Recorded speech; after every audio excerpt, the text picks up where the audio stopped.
தேவன் அல்லவா?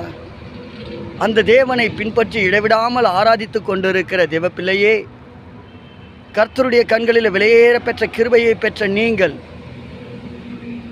உங்களை தேவன் பாலாக்காமல் தலையாக்கி கீழாக்காமல் மேலாக்குவார். எத்தனை பேர் நம்புறீங்க? என் தேவன், நான் ஆராதிக்கிறவர், என்னை வாலாக்காமல் தலையாக்குவார் என்கிற நம்பிக்கையோடு இடைவிடாமல் நான் ஆராதித்து கொண்டிருக்கிறேன்.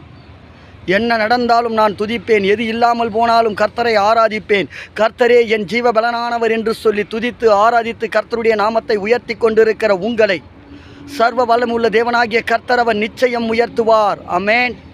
எத்தனை பேர் நம்பி விசுவாசிக்கிறீங்க? நான் ஆராதிக்கிற தேவன் என்னை உயர்த்துவார். அவருடைய கரத்திலே சகலமும் கொடுக்கப்பட்டு இருக்கிறது.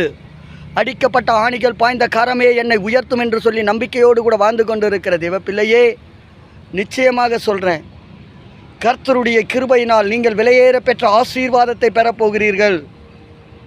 உங்களை தேவன் விசேஷித்த வண்ணமாய் முன்குறித்து வைத்திருக்கிறார். தேவ தரிசனம் உங்களுக்கு முன்பாக கடந்து போய் கொண்டு இருக்கிறது.